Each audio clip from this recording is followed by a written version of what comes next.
Mateus 26 termina com a negação de Pedro e a vergonha do discípulo que jurara fidelidade até o fim.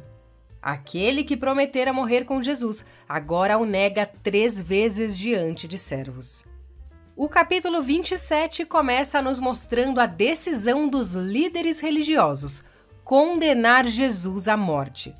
Logo em seguida, o capítulo nos mostra a consciência pesada de Judas. Mateus nos oferece mais uma história de traição, mais uma que contrasta com a de Pedro, que sob pressão terminou com lágrimas de arrependimento e a sua restauração posterior fica implícita. Judas reconhece que traiu sangue inocente e tenta devolver o dinheiro, mas os líderes religiosos demonstram indiferença. O remorso que ele sentiu ao perceber seu erro não o levou ao verdadeiro arrependimento, mas ao desespero e suicídio. E o campo comprado com o dinheiro é chamado de campo de sangue. A narrativa é carregada de ironia e tristeza. Os líderes que condenaram Jesus mostraram zelo pela lei ao não aceitarem o dinheiro de volta, mas ignoram a gravidade de sua injustiça. Mateus cita Jeremias com elementos de Zacarias, apontando o cumprimento profético até mesmo na traição e na morte do traidor. Nos versículos de 11 a 26, vemos o contraste entre a passividade de Jesus e a indecisão de Pilatos. Jesus se cala diante das acusações, cumprindo Isaías 53:7, como ovelha muda perante os seus tosqueadores. Pilatos, percebendo a inocência de Jesus, tenta livrá-lo oferecendo Barrabás ao povo. Provavelmente ele era um líder nacionalista popular que teria um número muito grande de seguidores em Jerusalém.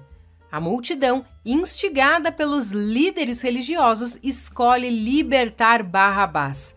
A escolha entre o justo e o perverso expõe a cegueira espiritual do povo. Ao escolher Barrabás, Pilatos pergunta: "Que farei então com Jesus chamado Cristo?" E todos responderam: "Crucifica-o!" Muitos judeus detestavam a crucificação, pois era um método romano muito bárbaro de execução. Jesus foi executado como um suposto rebelde no lugar de um verdadeiro rebelde, Barrabás. Mas nós sabemos que não foi só no lugar de um homem, e sim de toda a humanidade que ele morreu.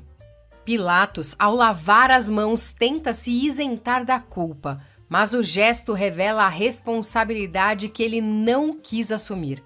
A multidão declara: "Que o seu sangue caia sobre nós e nossos filhos." Palavras que significam mais uma aceitação de responsabilidade do que um desejo.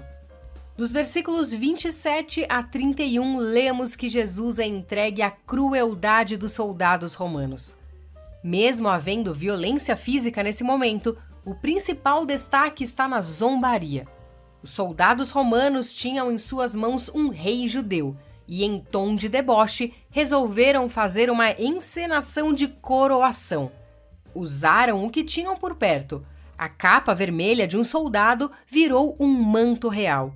Um pedaço de madeira serviu como um cetro. E eles ainda fizeram uma coroa com espinhos. Assim, aquele que foi maltratado pelo seu próprio povo, agora também era humilhado pelos gentios.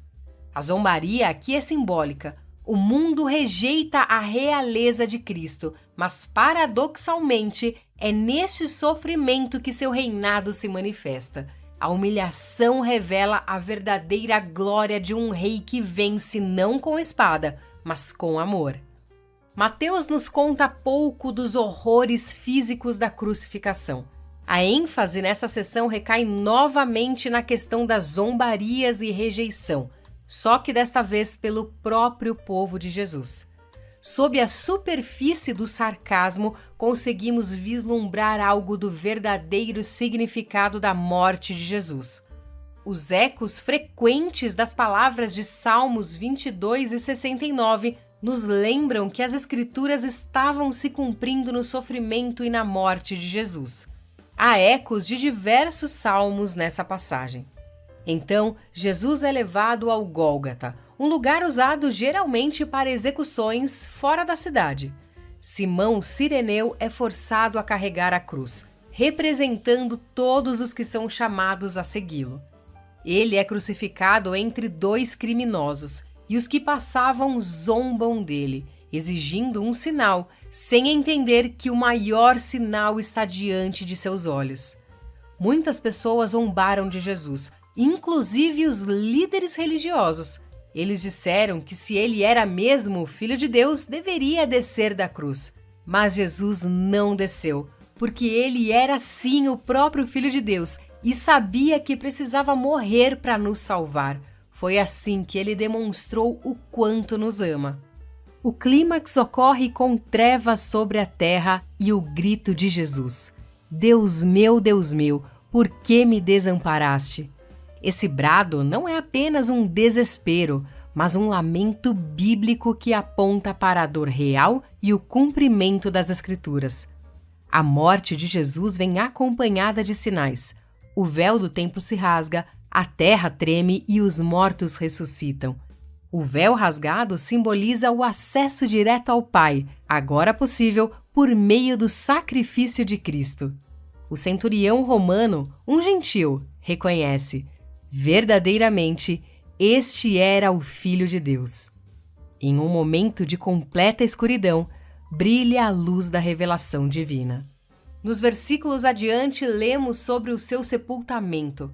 Na melhor das hipóteses, aos corpos crucificados normalmente dava-se um sepultamento desonroso em um cemitério público. José de Arimateia, um membro do Sinédrio, mas também discípulo de Jesus, pede o corpo e o sepulta em seu túmulo novo.